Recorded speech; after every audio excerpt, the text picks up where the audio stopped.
Freedom Radio Hour. Live on Capital Radio 91.6 FM.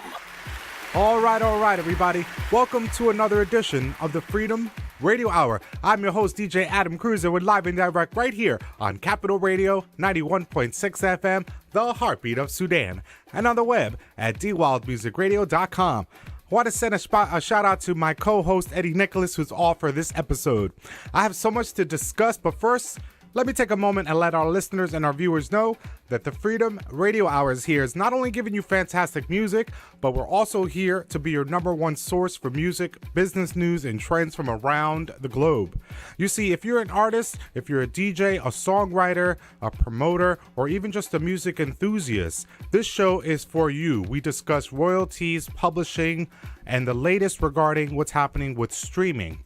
You see, companies like Tidal and Apple Music and Spotify, Pandora, they're all vying for your dollar, but they don't want it one time. They want it every single month.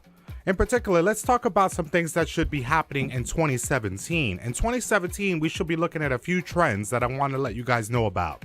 The first out of the gate is Pandora. You see, Pandora, when it first started, it was considered a non-interactive streamer. Let me give you the differences here. In non-interactive streaming is when users are allowed to hear music, but they don't dictate what song comes next in a playlist. In other words, they can't press a button to advance to another song or to choose a song and play it on demand. That's considered non-interactive streaming. For that, Pandora pays out performance royalties to the rights holders of those songs that are streamed in a non-interactive way. Okay? Pandora, non-interactive streamer initially. But on the other side, you have interactive streaming. Interactive streaming is like your Spotify or your Tidal services where you can listen to the music, but additionally, you can choose the song that is played next. You could also choose it at random on demand. So that's the big difference. Pandora, for the longest time, was operating in this non-interactive medium, meaning that they only had to pay out to rights holders, usually labels and music publishers alike, for performance royalties, whereas the Spotifys of the world, the Tidals of the world, they're interactive streamers, so they have to pay both performance royalties and mechanical royalties. So now in 2016, what's happening with Pandora is trying to do a few things, and they're running into some major trouble. First out is that Pandora is trying to become a fully functioning, fully licensed on-demand service. So in other words, they're trying to become a Tidal or a Spotify. Also, they're running into an issue because they need to address the fact that they are posting losses for the year. So we have to figure out what's going to happen with the money that's being lost. The other big problem with Pandora is that they've had a lot of shifts with respect to personnel. Their CEO, their CFO, and their COO all have left Pandora in the last year. So that becomes a big problem because it's usually an indicator of what's happening with companies. Another thing about Pandora, I want to make sure that I have my notes correct. Another thing about Pandora is, yes, they have to deal with this loss. The loss in particular is $253 million. The other thing, when I was talking about that online on-demand service, they were trying to launch it this year, but it looks like they have now delayed it into the first quarter of next year. So sometimes when there's delays, that's usually an indicator that there's a problem. Another big thing that Pandora was doing was trying to venture out beyond just music streaming. They decided to try to buy a Ticketmaster-like company called Ticketfly. It was supposed to be a big competitor. They bought it for $450 million, but only last quarter they only were able to earn $20 million or so from that Ticketfly service. So if you're paying $450 million for a company and the company only earns $20 million, that's a problem. So Pandora has that to deal with as well. The other thing is that their active listenership is starting to decrease. Some are using the word atrophy to suggest that this time last year, the numbers are decreasing. And that's bad because if you want investors to come on board, a company like Pandora, the last thing you want to tell them is that your active listenership is decreasing over time. The last big item about Pandora in the 2016 that I want you to be aware of is the fact that their board is seriously considering selling Pandora. It looks like the most likely suitor, if you will be Sirius XM. So Sirius is an interactive streamer. So there are talks that Pandora is trying to prepare itself to be sold to Sirius XM. Let's take a break. We're going to come back and talk more about what's happening in 2017 so that you could be prepared, especially with respect to YouTube and Spotify. We're going to talk about them right here on the Freedom Radio Hour. Freedom Radio Hour. Live on Capital Radio 91.6 FM. And we're back live on Capital Radio 91.6 FM, the Heartbeat of Sudan, and on the web at dwildmusicradio.com. You're deep in the zone right here on the Freedom Radio Hour. We're your number one source for music business news and trends from around the globe. Before we broke, we were talking about 2017 trends, things to look out for in the 2017 in the music business. Right now, our focus is on streaming and what are some of the changes that you'll be looking forward to seeing in the coming year. We talked about Pandora and how they're trying to change from an interactive streamer to an active, a non-interactive streamer to an interactive streamer. They're also trying to consider being sold to Sirius XM. So there's going to be a big shift in Pandora in the coming year.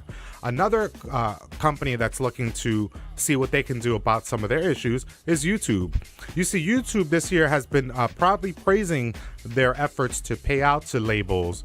This year, they have reported that they've paid out $1 billion to labels this year. So again, their argument is that we're paying out, our systems are working, the functions of everything is accurately reporting streams and advertising, and therefore we're sharing that income with you labels and you rights holders. We paid $1 billion a year, beat it. So the labels are pushing back because when we do our math here, we realize there's a big value gap happening. That's the fancy way of saying there's a lot more people listening to the music than what you're paying out over time. And this is, again, we're talking about YouTube. YouTube, I said, paid $1 billion this year to labels, right? Except for one thing. YouTube is enjoying 1 billion people that visit their website a month. Again, they have 1 billion people visiting their YouTube portal every single month. So that's 12 billion a year, roughly. When you take that 12 billion and you divide it by that 1 billion that they've paid out, on a per user basis, we're starting to see some cracks, if you will, in the math. Let me give you an example. Spotify had 75 million subscribers that they reported at the end of 2015. And for them, they paid out $1.83 billion to rights holders and labels. Again, Spotify, who reported to have 75 million subscribers at the end of 2015, paid out $1.83 billion. So when you do that same math and you apply it like we did with YouTube, we're seeing a huge gap. Whereas YouTube, on a per user basis, is paying out 8.5 cents per user, whereas Spotify is paying out $24.50 a user. So that is that value gap that we're talking about here. So in the 2017, YouTube is going to be having to address this particular issue, especially with respect to fighting with the European Commission. You see, in Europe, they're trying to see if they can change the legal language around safe harbor provisions. That's a funny language, a funny word for saying YouTube has the ability to offer a user-generated platform. That's me. I'm a user. I sign up for YouTube. I put up whatever video content I wish. But YouTube has a content ID system. So when I put up my video and it alerts the system that the music within that video is infringing on a copyright, a takedown notice is issued and the content is removed. YouTube, because they have that in place, they are able to avoid any legal repercussions when you're talking about copyright infringement and those that are seeking damages for copyright infringement. In other words, you can't sue YouTube because they have a safe harbor provision. But YouTube has been hiding, some say has been hiding behind that in order to pay out less. So what the EC, the European Commission, is trying to do in the coming year is to have YouTube reconsider how much they're paying. And they also want to have a way in which YouTube can do more by way of preemptive strikes. What do I mean? You see, YouTube has this mechanism that I told you called the Content ID system, where you could issue a takedown and the material is removed, right? But there's no mechanism for beforehand being able to clear the material beforehand before it goes up. If it's a user-generated thing. You see, if I aggregate my music, I have a label. And if I put my label's music out and I use a YouTube service, automatically it matches the songs I'm releasing into a database. So if someone puts up something from my label, it links those two and it says, that material is copyright protected by Adam Cruz of Mixtape Sessions, and it will prevent the user from putting up that music. But it's problematic, as you see, because it's not paying out nearly enough, and YouTube, some are saying, are hiding behind this legal language in order to protect themselves from any sort of legal repercussions and to pay less than they probably should.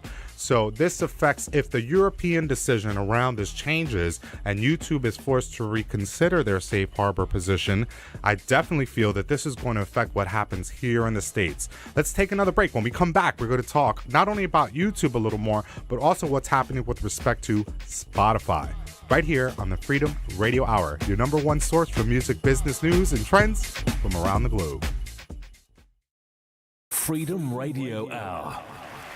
And we're back live on Capital Radio 91.6 FM and on the web at dwildmusicradio.com. You're tuned in to the Freedom Radio Hour, where your number one source for music, business news, and trends from around the globe. I want to talk this time around about Google and what's happening. You see, before we broke, we were talking about YouTube. Remember, Google owns YouTube. Google also owns Vivo, another video service. So when you become a huge juggernaut like Google, it behooves you to try to buy up some other companies to sort of squelch the competition, if you will. In some ways, you kind of have to admire Google's chutzpah, if you will, the tenacity for purchasing these other companies and sort of squashing all of that competition. But it's not without some doing. I want to make sure to mention that Google, again, that owns YouTube, they also have a lot of lobbying power. According to reports, Google is paying upwards of $5 million a quarter for lobbying activities. That comes to about $20 million or more a year that they're spending towards lobbyists and lobbying activities. What does that really mean? That means when we talked before we broke about YouTube's value gap problem, that's that fancy way of saying there's a lot more people listening to the music than YouTube is paying out in comparison. They have to deal with that next year, especially with respect to Europe. But it's not without some issues. You see, YouTube being owned by Google has very much been protected by this lobbying group, these lobbying activities that occur, because of course Google is not interested in making sure that they pay out more. They want to pay out less over time. So it behooves them to increase their lobbying activities in the new year if they want to protect their interests with respect to safe harbor and their position around streaming and what's happening around the globe. But what it reminded me of was Apple Music a little bit. You see, Apple Music is really trying to take a big bite out of the competition. But I find it fascinating that Apple Music never decided to buy a company like, say, a Spotify. When Spotify in 2010 was valued at $300 million, it would have been a really good time to buy that company at that rate, if you were, say, Apple. That's in 2010. The following year, in 2011, Spotify was valued at $1 billion. $1 billion in 2011. So in 1 year, it increased substantially the value. So you think Apple would have at that point said, okay, maybe we should buy it now, but they didn't. Instead, they launched their own Apple Music, and they're essentially playing catch up to outfits and services that have already been here. Now in 2016, the reports have come out that Spotify will soon be valued at nearly $8 billion. So in other words, Spotify and companies like them are not really going anywhere. As long as there's this payout system where major labels are paid out, I think the share is now 55% that Spotify is sharing amongst the rights holders. That's a lot of money, and Spotify is, of course, trying to decrease that amount. You see, Spotify next year is trying to become an initial public offering. They're hoping to execute successfully their IPO next year. In anticipation of that, Spotify made sure to hire one of the best talents, and a gentleman by the name of Barry McCarthy. You see, Mr. McCarthy has a really good reputation for handling Netflix's recent successful IPO. In other words, Barry was behind Netflix's success in terms of executing their IPO, so they hired Barry to go ahead and try to do the same thing with Spotify. So one of the things that they're trying to do is see what they can do to decrease the payments out to the labels. That 55% share, they want to decrease that, of course. So Spotify is going to be looking in the next year to try to become this initial public offering. But what I'm trying to say here is, if you're a person that wants to know what's going on in the next year, if you're an artist or you wish to put out music, what's your call to action? Some of the things you want to do is see what you can do to be more have a strong independent interface for yourself. So while there's all these streaming services out there, I think it would be really, really wise to understand which of the streaming services might be best for you as, say, an independent artist or label, and decide, perhaps based on royalty payouts or some sort of incentive, which service you'd like to sign up with, if not all, if not any. So I think that's a big call to action in the 2017, and also be aware that a lot of these services will be switching up the way that they approach music. In particular, Facebook. Facebook next year is looking to purchase music, license music for their Facebook video platform.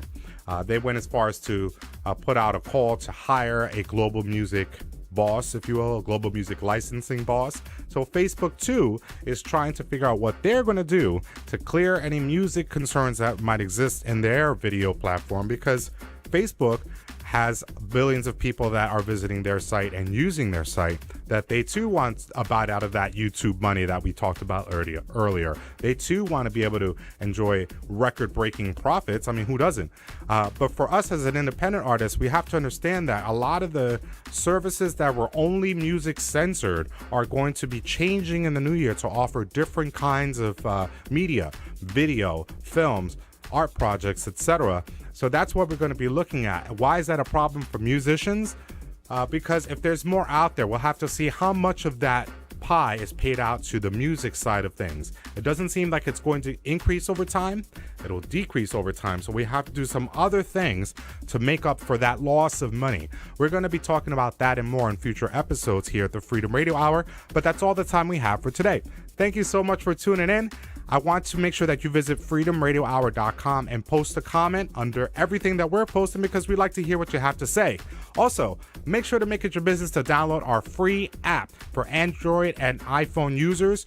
Visit Freedom Radio Hour in Google Play or in the App Store and download our app for free. You get all of the articles, these videos, the music, and more at the touch of your phone right here. So make sure you download that app, and definitely check out EddieNicholas.com, DJAdamCruz.com for more of this fantastic music.